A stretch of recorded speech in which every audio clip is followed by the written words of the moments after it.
Hey, so I'm so excited to talk with you both today on my podcast. And I know I have a massive interest in ADHD and you both do as well. So I would love if you could first maybe just introduce yourselves and let us know a little bit about you and maybe just where this interest in ADHD has come from for both of you. Is that okay? Sounds great. Beautiful. I can go first, Taylor, if you like. Sounds good.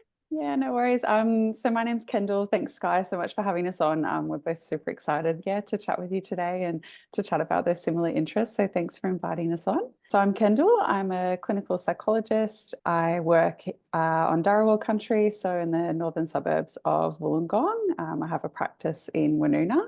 And I do a couple of days therapy there with clients. And then I also see students at UAW College a couple of days a week as well. I'd still sort of call myself a relatively early career psychologist.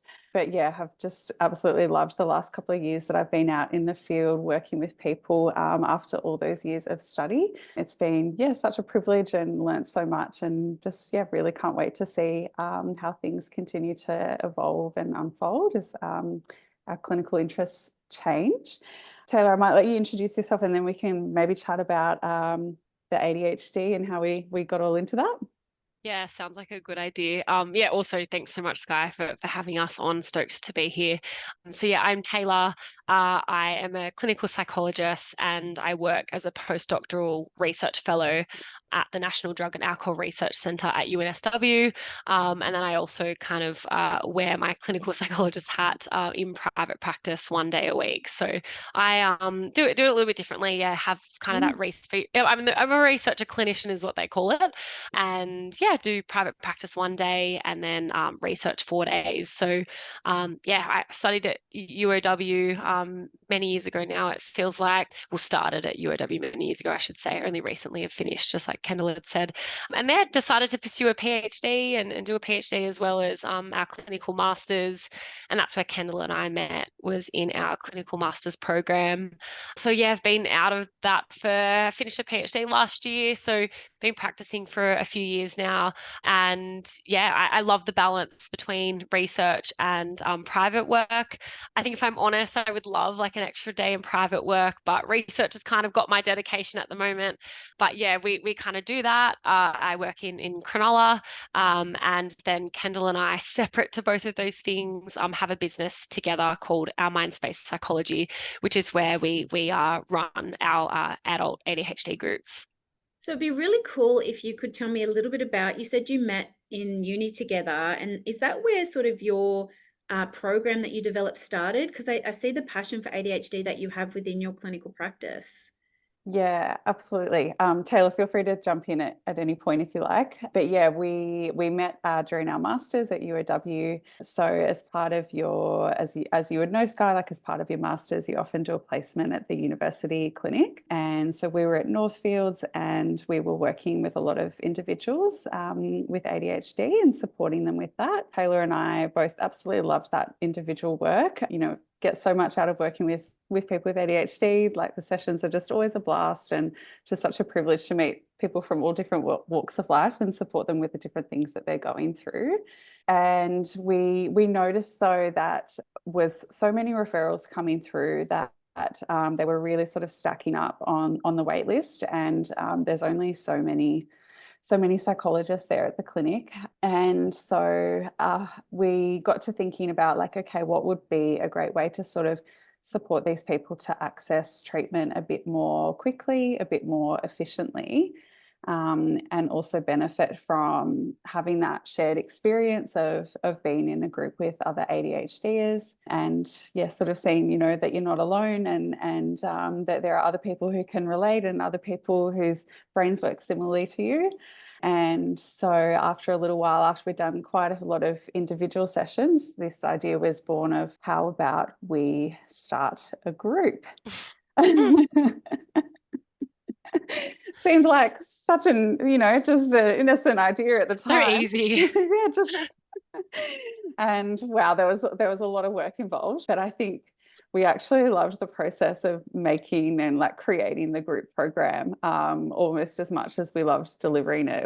It was amazing to have this sort of creative endeavor outside of, you know, university, where you're having to do the assignments and you've got to tick the boxes and you've got to do all of the things, and sometimes it's not always things you're interested in or whatever. It's, you know, having to fulfill those course requirements.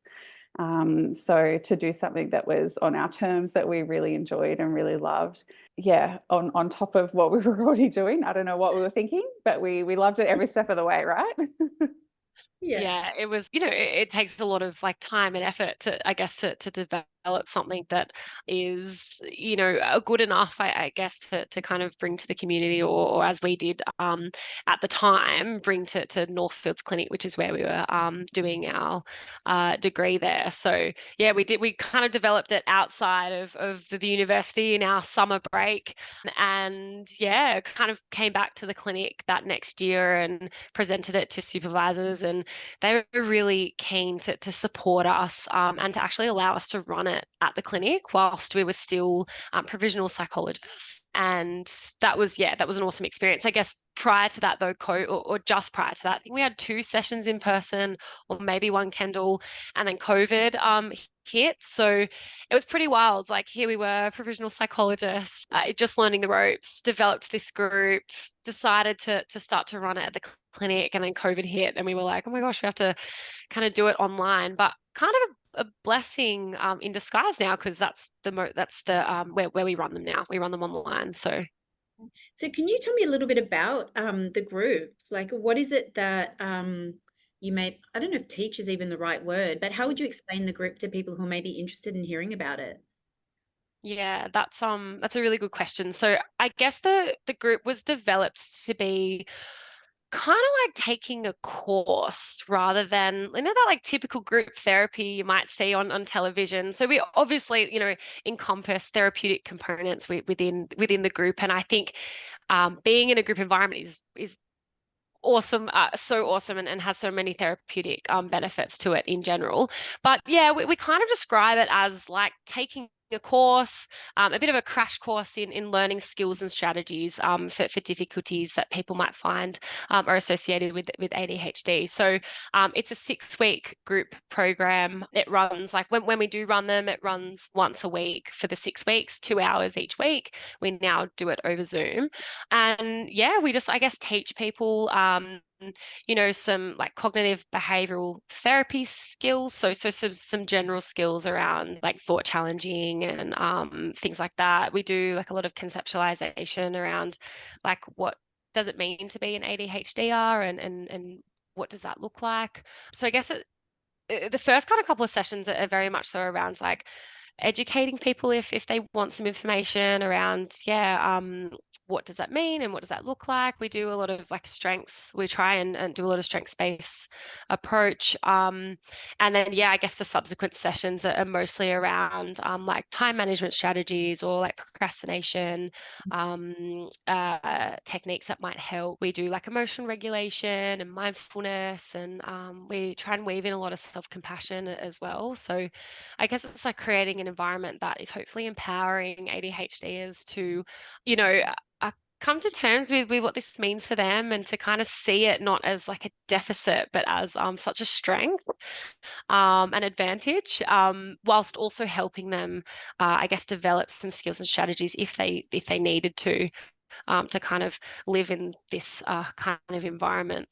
Do you want to add anything to that, Kendall or Sky? Or I think that's so important, because I think there's so much information out there on ADHD at the moment, and when you've already got ADHD, it can be so overwhelming and even knowing where to start. So I love the way that you've just languaged, how you just break it down so they actually get to first understand themselves, because I guess we can't understand what we don't accept. Like, we can't accept what we don't understand. Does that make sense? Yeah. absolutely. Yeah. Do Yeah. you, for yourselves, because you've worked quite a bit in the ADHD space, what do you notice are maybe the main challenges, or what are the people bringing to the group that they're like, hey, this is the thing that I'm struggling with the most? What do you both notice? Oh my gosh, I feel like this could I be feel one of like those you're just going to questions. explode then. You're like, where do I start? Yeah, it's like how much time do you have, and how do I say some of this succinctly. Oh my gosh. Tayla, I'd love to hear what you think as well. You go. Oh, there's so much. Like a lot of the clients who we work with might have just received their diagnosis relatively recently. So perhaps sometimes, yeah, just in the last 12 months or so. And as you know, we work just with adults. So we work with people, whether they're sort of, 18, 19, early 20s, right up to, we've done groups with people in, their 60s and things like that. So we have this beautiful spread of people of, different ages, genders, all walks of life. But what they all have in common is that they, most of the time, are relatively new to this, to realizing they have ADHD and what does that mean. So it's often something that a lot of the group members will share about and just sort of reflect on, is how eye-opening that might be, how much that can sort of turn on its head in terms of their earlier life experiences, and being able to recognize things through that lens. Yeah, it's that first kind of initial stage a lot of the time is about that self-discovery, and it's a really, really exciting time. And I think that there can be a lot of kind of solidarity amongst the group participants in feeling not alone like that, and feeling like, I found my people. Yeah, sort of in a way, like we're all a little bit in this together with coming to terms, and understanding what that means. Yeah, so there's often a lot of kind of looking back on earlier life experiences, the stories that people might hold about themselves, core beliefs that they might have about themselves. And being able to reframe some of that through that lens of understanding that it may be related to the ADHD. So yeah, I'd probably say that sort of like self-identity, self-story, things like that is a really big part, as well as just ripping that Band-Aid off and getting into knowing what it means to have ADHD and learning what it is about it. People often ask us as well about, they're like, oh, I've always done this thing, XYZ. Maybe, for example, like it's quite hard to maintain eye contact while I'm talking and listening with people, and they're like, I always have to look away, or I have to draw, or I have to crochet, or I'm doing something else with my hands, and that helps me focus better. And they're like, I just always thought that was, like a weird thing I might do, or, different to other people, and I've tried to kind of behave differently. And we're like, yeah, no, like that could absolutely be part of their ADHD. And, sort of talking about then the role of masking. Yeah, so I'll pause for a second, Taylor. I might let you jump in. You had me. That's really interesting. Yeah, and I'm Taylor, I'm sure you got some things to add, because that's just sort of scraping the surface of Yeah, well, I guess just to highlight and emphasize the importance of a group environment. Like, I think regardless if you're an ADHDer, I think being in a group environment, particularly if maybe you're struggling with your mental health, or have difficulties that someone else might have, there's so much research around like group therapy and the benefits of that. But I guess, kind of coming back to, I guess, the purpose of the group is and we still do see individuals, ADHD is in individual therapy, but the idea around the group is, I guess, there were so many groups out there for, social anxiety, or for generalized anxiety, or for depression, or personality disorders and things like that. And at the time, we're talking maybe I always forget the date, Kendall, 2019, 2020? 2019 that we started Yeah. developing it. Yeah, Yeah, so 2020 that we ran it. this is like pre-COVID, before, I guess, potentially this a bit of boom in like social media as well, and recognition around what ADHD is. And we were already we had noticed at the time that there weren't any, or if maybe just a couple of group therapy options, or group programs for ADHDers. And I guess, as I said, given the evidence to suggest that it is really helpful for other mental health conditions or other difficulties, we were kind of like, it makes sense. And I think we probably underestimated how much it makes sense, and the impact that just like, I reckon people probably couldn't even care what we talk about in the group. I think it's just the fact that we're in, or what we're teaching them, I should say. It's the fact that just being in that group environment, we'll end the 6 sessions, and so much of our feedback is just, wow, like it was so awesome or so empowering or so powerful to be in this group setting with other people who get what I'm going through. And I think, I think we well underestimated the power of that and the importance of that, maybe particularly for ADHDers and maybe for ADHDers who are receiving a diagnosis later in life.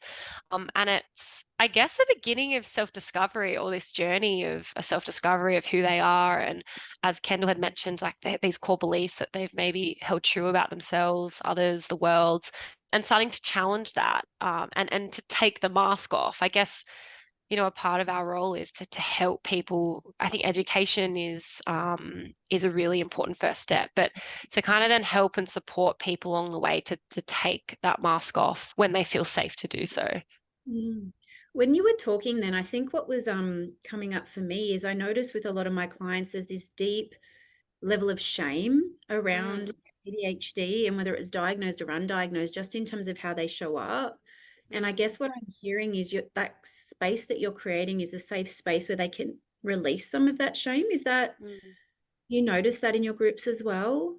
Yeah, I think so. And even individually, like I think given this, and I don't know if saying, correct me if I'm wrong, like probably boom is not the right term in terms of social media and maybe this increase in awareness, but I think that's also, I have clients who come in and they're actually nervous to ask me, or to maybe mention that they're inquiring about ADHD, because they feel like it's a thing that everyone's got, and that they think they have it, but they're feeling that sense of shame around like vocalizing, I have these difficulties, but am I just going to be like, everyone else that says they have it when they don't, or, all of those types of things. I think that's also creating, I'm seeing actually more of that also, a lot of hesitancy around pursuing a diagnosis, or even asking me for more information around what that looks like. So I think our group does hopefully create a safe space for people where they can share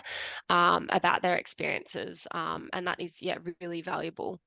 So I'm curious, and if you can each answer this, like if there's, an ADHD are listening to this right now, like, is there something that you would love for them to just know or hear from you in regards to maybe ADHD or their journey, or just whatever shows up for you? Like, what would be something you'd want them to know? I would say you're not alone. It's literally what I was going to say. I love it. Completely. Your brain is amazing, and you have so many strengths and so much to be proud of. I love that. Not sure if there's much I can add to that, because I could not agree more. I was literally going to say, like, you are not alone, and you may feel different, but I think it's also okay. Like, difference is okay, and I think once you kind of unlock that or allow yourself to be who you are, I think that's such a powerful journey, and it's possible, and it also doesn't have to be done alone. And I guess that's why we're all psychologists. I guess it's because we're here to help people. We're here to be by people's side. And I always say that to people, like, you're not alone, as in other people are experiencing similar things, but you're not alone. Like, we're here. And same in the group environment. Like, we're here for you. This is why we've created this, is to help support you, even when it feels really difficult. So I guess it's emphasizing that there is help out there if you feel like you want help or support. And it's important to kind of access that if it's something that you want to do. So if people were wanting to find you and your clinic, like how do they find you? Like, where are you in the world of maybe social media or on the web? We are on social media. I don't know if I can say that it's our strong suit necessarily. With I love that. Everything I just need to find a number. That's it, right? It's on the to-do list every single day, but I'm like, Kendall, you ticked it off. And we're like, no. Anyways. It is a juggle. But we're on Instagram, so our Instagram handle is Our Mind Space. Is it Our Mind Space Psychology? Gosh, I should know this. No, I think this every time. Yeah, Our Mind Space Psychology. And we do have a website as well, which is ourmindspace.com.au. And so we talk a little bit about the group online. You can sort of read an overview of it and understand what to expect and what topics and things like that we cover. And you can also read a little bit about us and about our journey and how and why we're interested in this and how we got into it. Beautiful. Yeah.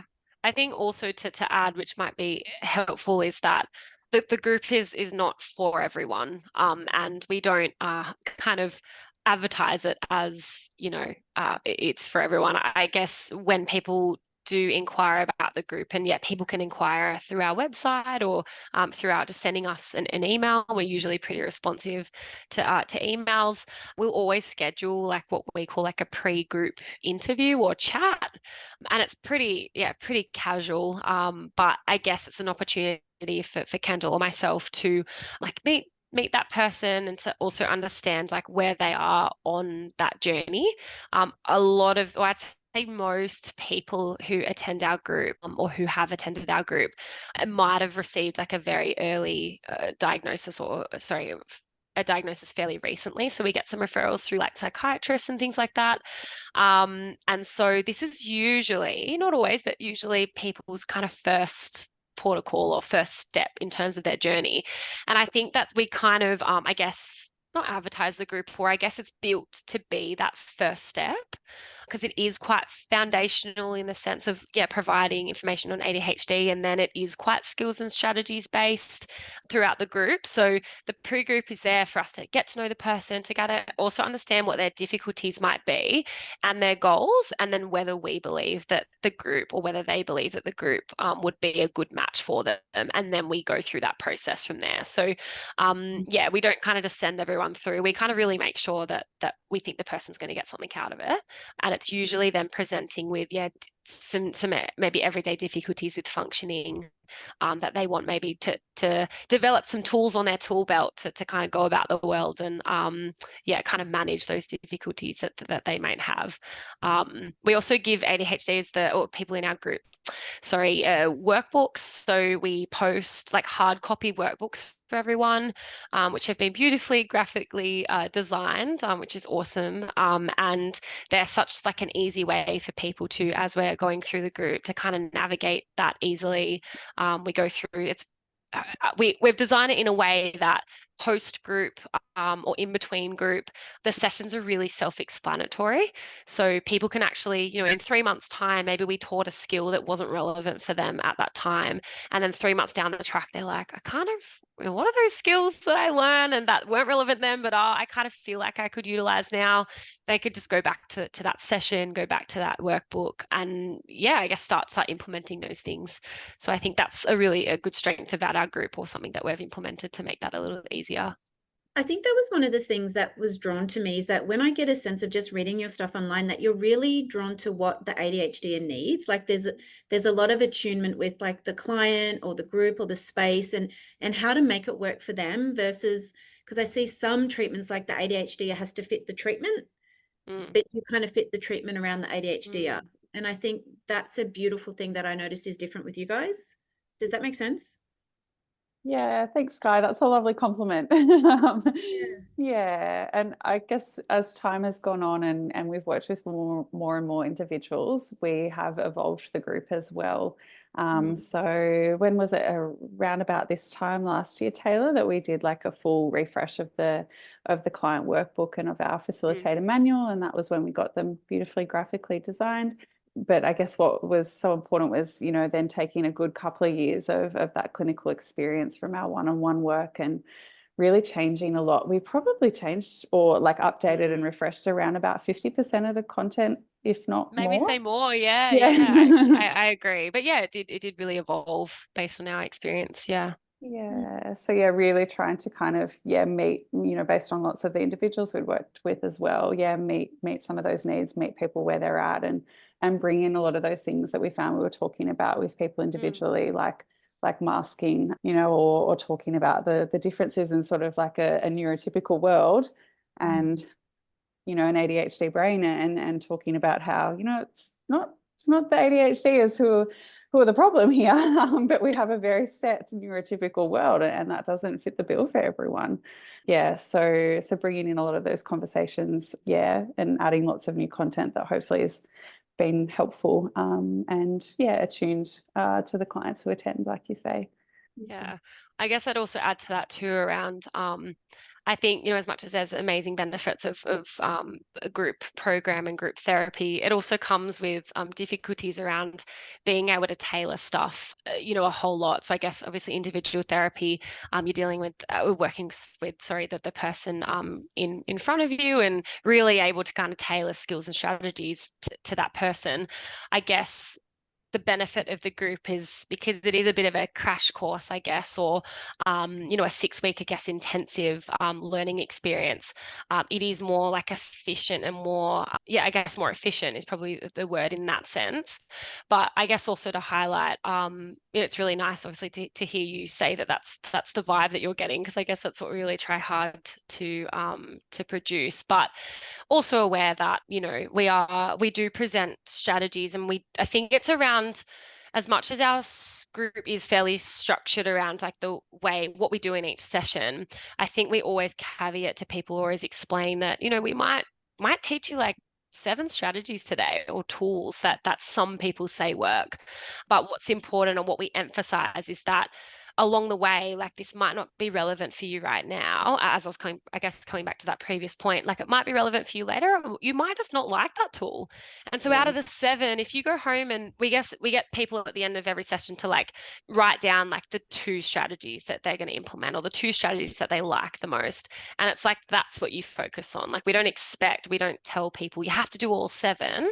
I guess it's about like, given the constraints of running a group program, like, we're going to teach you all of these, but some of them might not be relevant to you, and that's completely okay. So I guess that's where we really try and tailor it to that person. And, people obviously come to group, asking about their own individual difficulties with the homework or the practice task. And I think Kendall and I do our best to help that person individually, but the group always benefits. We have other people like, I also had that experience too, or yeah, same here. So it's cool to kind of experience that too.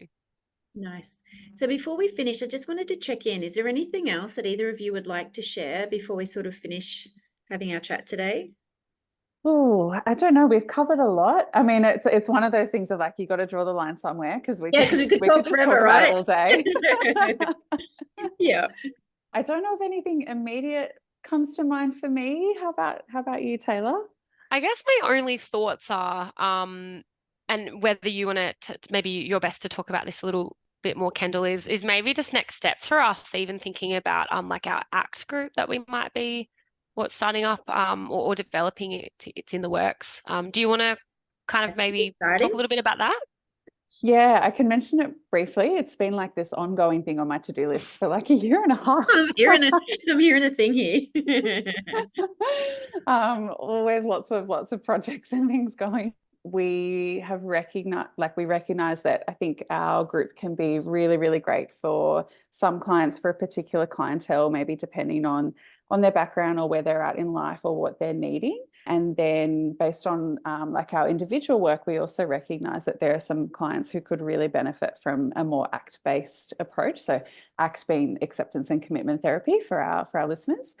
And so, yeah, we have been bit by bit chipping away at an ACT-based program where there's a little bit more of an emphasis on, say, values, mindfulness, and self-compassion. There's so much wonderful research about those areas and how that can be helpful.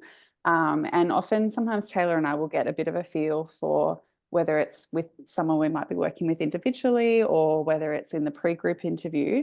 We're often able to get a bit of a sense of like if the ACT-based group might be more helpful for them for where they're at. And so that's something we're working on and hoping to bring to the community soon. I was going to say, don't say a date. I won't put a date on it.